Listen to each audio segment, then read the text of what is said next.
Hello and welcome to Q&A with Dr. K. This is the Sunday special. This week's question comes from Kathy, and Kathy asked me, what is the number one thing that you would recommend people do to improve their overall health? And so rather than pick the number one thing, I decided to build on this stress diagram that I went over last week and to pick the one or two things, either positively people should be doing more of for their health, or negatively that we should start to limit for our health, and to go at it from that aspect. So if you haven't filled this out for your own health or for your own life, I would recommend pausing the video and drawing out this diagram and filling out the number one or the top one or two physical, chemical, and emotional stresses that you are doing well and engaging in that is bringing you more towards health and bringing your body and your life ease. And then the one, two, or three things that you are doing or not doing that is pulling you further away from health or bringing more dis-ease into your life. And so once you fill that out, then you can go through, press start on this video, and then it'll be interesting to see how much of this overlaps, because these are just the top things that I see all the time, at least right now, that I think a lot of you could benefit from. So to dive right in, I would recommend people do more physical stress of walking. Walking is so tremendous for your body and for your overall health. It's one of the more overlooked exercises. It's not all you need to do as far as exercise is concerned, but it's a big chunk of it. And a lot of people aren't walking. I would recommend walking a lot. That's 30 minutes, 60 minutes, 2 hours, 3 hours a day. It's low impact. It's not going to have a lot of harm on your joints. A lot of people can do this, and I would recommend doing more of it. Tall and long, meaning stand tall, breathe deep, and long strides, heel to toe, really outstretching and getting and covering a lot of distance with each stride. And then this might be new for you, but walking alone, right? I think it's really interesting, and I enjoy this quite a bit, but it's almost a form of meditation, right? You'll start to become more aware of your breath, but then also it'll stir up a lot of thoughts, and you'll become rather creative on your walks.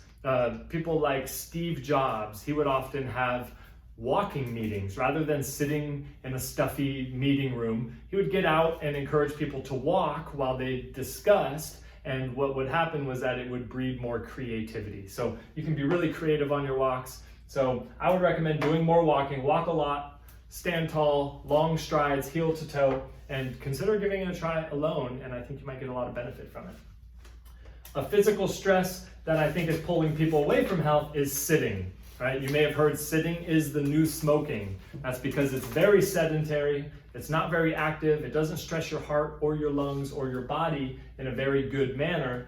In fact, it's rather disengaging, right? When you sit, your hip flexors become shortened, your glute muscles and your posterior chain, that is the muscles that run all the way up and along the backside of your body, become completely disengaged. So I would recommend two things. Number one is limiting sitting as much as you can. If you have to sit, set a timer for 20 or 30 minutes to get up, and get some walking in, right? To break up those bouts of sitting. But also if you're having maybe chronic low back pain or chronic knee pain, or if you just want to maintain your health in a way, sit on the floor. If you're at home watching TV at the end of the day, don't sit on the couch or in a recliner. Try sitting on the floor. And what you'll find is that it's less comfortable, so you'll be forced to get up every 20 or 30 minutes, but also it's more engaging. You'll have to switch positions. You have to prop yourself up. Your hip muscles, your core muscles, your back muscles will be more engaged. And I've seen it over and over again have a dramatic and quick impact on especially chronic low back pain, knee pain, hip pain people. It can have a huge impact. Just limit the sitting, become more engaged. That's physical stress that is beneficial and stress that can be negative. Chemical stress that I think is very beneficial that we're not talking enough about is breathing. You know, it's so fundamental that it often, again, just like walking, gets overlooked. But a lot of people would say, what's the number one thing? And they would say, drink more water, right? Or get out into the sun. And both of those are beneficial for you. But I would venture to say that for everybody watching this video right now, you couldn't even go without breathing for the rest of the video, right? But you could go without water or sunlight and be just fine. Breathing is so fundamental, it's so powerful, it's a vital nutrient that we need. And I would recommend breathing through your nose because it filters the air with your nose hairs and it also warms the air, right? Especially if it's cold outside, but it's gonna warm the air to be less of a shock to your system. Breathe through your belly, breathe deep, get the diaphragm moving. That's gonna cause a lot more of a deep breath. It's going to be more relaxing to you, but it's also going to be more dynamic, and you're actually going to develop less adhesions within your gut, and your organs are going to work better. It's a whole systemic effect. Breathe through your belly, breathe deep, and then also breathe slowly, especially during the exhale. The lungs are elastic, so they want to just close right back up and push all the air out. If you actively slow down that process, there's a lot of evidence to support that it's going to shift you away from your stressed out fight or flight response, and neurologically it's going to shift you more towards your resting and your digesting and your parasympathetic response, which is where the good healing occurs. So slowly breathe in deep, and try to do it through your nose. And I think many people watching, take 1 or 2 or 3 times throughout the day, set a timer for a minute or 2, and just do some deep breathing, and I think you'll become a lot more healthy, and you'll notice a great benefit. A chemical stress that I think we need to start limiting, get ready for it, mask wearing. Now, this isn't a diatribe on the effectiveness of masks, although if you are curious about the effectiveness of masks, I would look into things like particle sizes of bacteria, which are rather large, and viruses, which are infinitesimally small. Viruses are submicroscopic, you can't even see them with a light microscope, whereas bacteria are rather large and they can live outside the body, they don't need a host. And 3 things that I want to touch on, and this is for your own health, right? This whole stress diagram is a personal experience that I want you to fill out and I want you to consider. So when we're talking about your health, I decided to break up the mask wearing as a negative side, as the physical, chemical, and emotional stress that it can negatively create toward your health, and quickly cover them. Physically, consider that when you breathe out, it's actually an exhaust system. Your body, as a self-regulating and self-healing organism, has an exhaust, just like your car has an exhaust pipe, where it expels out waste products and it expels out substances that it does not want inside of it to keep it healthy. And so the big things that it exhausts in your saliva and also in the air are bacteria. And when you wear a mask, one thing that masks are very effective at doing, especially just the cloth masks or the disposable masks that so many of us are being forced to wear right now, is that it collects very effectively bacteria. And not just the bacteria that you're breathing out, but the bacteria that you're touching on your hands when you're fidgeting with your mask, or for those of you that reuse your mask, and you put it into your pocket, or maybe you set it on the table or on top of your car when you're fidgeting with your car keys. All of that bacteria is collecting on your mask, and then you're putting it right onto your airway and right onto your face. And you're actually getting a lot of that coming back in, and it becomes, and I say this rather tongue-in-cheek, but maybe not so, it becomes like a face diaper.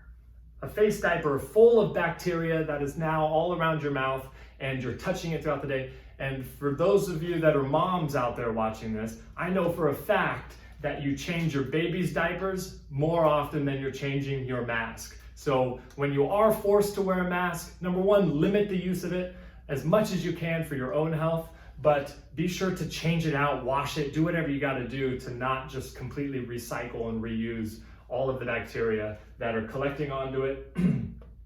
The chemical stress that it creates is a backwash of carbon dioxide, right? When you breathe in air, O2 comes in, your body processes the air, and then the waste product is carbon dioxide. Carbon dioxide, if it builds up in the body, is very toxic, and your body gets rid of it very efficiently, unless you're wearing a mask. Now, those of you that remember the good old-fashioned solution to hyperventilating when you kind of have a panic attack is to breathe in and out of a paper bag, and you're breathing and recycling your own air. Well, that's returning a lot of your carbon dioxide so that you can balance out the pH of your blood, and it solves hyperventilating. But what you don't want to create is a situation where you're hypoventilating, where you're breathing too little. And carbon dioxide backwash can be a huge issue. Maybe not for the 15 minutes that you wear it or for the 20 minutes while you're in the grocery store, but I'm thinking about the teachers or the lecturers or the grocery store clerks that are wearing these masks for 3, 4, 6, 8 hours a day at a time. That's having a huge effect on your body's pH balance, and it's having a huge effect on your body's overall ability to breathe oxygen, which is obviously very important. And an emotional aspect of it, I don't hear it talked about a lot, but I do hear it talked about now, thankfully, is the connection aspect of it. We're facial recognition creatures, we're social creatures. We do really well with face-to-face contact, primarily our children.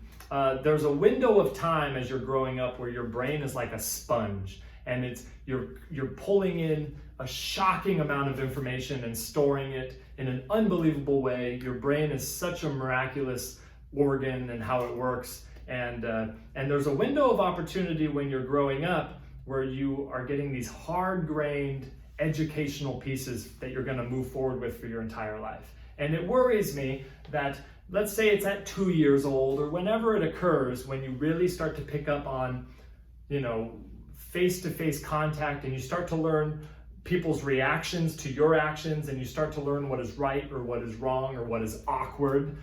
That window of time, you can't just pause it and then resume, say, pause it at 2 and then resume at 5.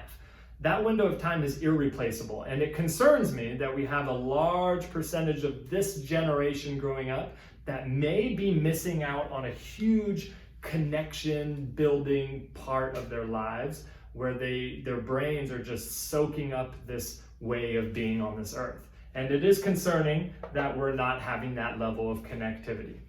And so those of you that feel triggered or angered that I'm bringing up that masks may be a negative component of your health, number one, that's okay, right? I want you to be concerned about your health. I want you to care about these things. But number two, you have to stay logical and you have to stay reasonable. If it is so shocking that I would bring up the fact that covering your mouth for hours and hours and hours is going to be harmful to your health, that shouldn't be news, right? That shouldn't be shock value, right? And what I think is that we're becoming so separated, especially if you look at the clickbait and all the media, and everything is designed to be at the margins, when the vast majority of us are living here in the middle. And so I'm just bringing up very logical points that are certainly going to be harming your health if you're wearing masks, certainly wearing masks long term. And so just consider them and take it or leave it, right? But these are my honest benefits and my honest risks to your health that I think people are engaging in that is actually harming their health. And for those of you that are at risk, or those of you that consider yourselves immunocompromised, I would argue that these negative effects of mask wearing would harm you even more than the healthy person that wears a mask, right? If you're obese or if you're overweight, if you're having breathing troubles or your lungs are already in poor health or your immune system is already shot, I would argue that collecting bacteria and collecting your exhaust and carbon dioxide backwashing and the lack of emotional connection and overall interconnectedness with other humans and other people that you love, I would argue that that may be harming your health even more so than the healthy fitness model that's wearing a mask when they go to the grocery store. So something to consider, right? If you're completely just off the charts angry at me for doing this, then I would recommend going on yesterday's show and watching my little bit on cognitive dissonance, because when you become identified with your beliefs, right? When your beliefs become synonymous with who you are, and then somebody presents evidence that contradicts that, it's very difficult for us to separate and to think logically, right? We start to defend our beliefs and defend our identity while disregarding information that is credible and that is logical. And so I want us all to be aware of that. Let's have a discussion, people. Take a deep breath. But honestly, we should be limiting the mask use. And that is almost not controversial for your own health, right? And then you can have a whole discussion on the effectiveness of masks. That's for another time, that's for another place. But as far as your own health is concerned, here's where we're at. Now, emotionally, let's move into the positive note on the emotional level, and that's connectedness, right? Connectedness is going to be huge, and I did kind of what I did with the mask wearing, the physical, chemical, emotional benefits of personal connection with people that you love. When you give somebody a hug, right? You have a family member, you have a loved one, you have a good friend. When you give somebody a hug, when there's physical touch, human beings are social animals. That creates a chemical response of feel-good hormones and neurotransmitters, and that is going to elevate your emotion, your mood, your happiness, and therefore your health. And so it really concerns me, especially for those that are at risk, that are not healthy right now. It really concerns me the lack of connectiveness. I can't tell you how many people have told me, at least in my office, you know, when I go to the grocery store, I feel less connected, right? We're all looking at each other over the masks and we're not connecting. We're not smiling, we're not laughing, we're not joking, we're not hugging, certainly. We're not shaking hands. We're not having this level of touch that is certainly integral to our health. And so I would think we need to connect more. It's super important. And on the flip side of that, the negative aspect of the emotional health that I think, and you might be confused because it's in blue, but I actually tried to look up the antonym, that is the opposite of empower, and I couldn't really find it. It's really interesting. And I also found that the use of the word empower from the 1800s to the early 1900s, starting at about 1960, the use of the word empower started to go down tremendously, like they dropped off of a cliff. And I'm looking at it going, that's interesting, because the opposite of that, I was disempowering, I was trying to make it a negative, but I couldn't find it. I think we need to be empowered. I think that each of you watching needs, and I've said it before, I'm going to say it again, nobody cares about you, your health, and your children and your children's health more than you do. Nobody cares more than you do. So you need to start owning that and being empowered and being positive about it and making decisions. So the two things that I would recommend, number one is identifying with conditions and labels. So many people want to know, I have this pain here, what's it called? What's the diagnosis? Or so many people truly, by the way they talk, identify as the condition. They become high blood pressure, or they become whatever the condition is. And I can't even stress how important that is to move away from that identifying feature. It's so hard to change and to move away from a sickness or a disease if you identify with that disease. And then the other thing I would say is stop outsourcing the CEO of your health. You are the CEO, you are the top of the line when it comes to your health and the health of your family. Now, you can get specialists and you can hire a contractor that's really good at painting, and you can hire somebody that's really good at windows, and you can hire somebody for the landscaping and all of the plants and the gravel and everything outside. But you don't outsource the general contractorship. You don't outsource the decision making, because you are knowledgeable enough with a logical mind, with common sense, with an overall gut feeling of, is this good for me or is this bad for me health-wise? You don't need to outsource that. You are the decision maker. You can hire a doctor or a personal trainer or a nutritionist to help you along the way, but you make those decisions. Don't just plug your brain out of your head and give it to somebody else and say, here, make the overwhelming, important decisions about my health for me. That's not how it works. You are the CEO of your own health. Nobody's going to care as much as you do. So take all of this in. Hopefully some will help you out. Hopefully some don't completely just make you bounce off the walls and ruin your whole day, because none of these things that I've said, don't let anything that anybody ever says ruin your day. Don't let other people have control of your emotions like that. You are in control. You have empowerment. You are the CEO. These are just my thoughts on these topics. I would love for you to drop a comment. I would love for all of you to drop a comment and let me know what you think. Let me know a couple things maybe that you thought were beneficial, a couple things maybe that you would add to it that I may have missed, and we'll go from there. But next week we'll do another question, so feel free to tune in. I've really appreciated all the engagements for the past week, all the newcomers, all the new subscribers, all the comments, all the likes. I really appreciate it. I hope you all are getting a lot of benefit from this show. And until tomorrow, another Q&A with Dr. K. Thank you.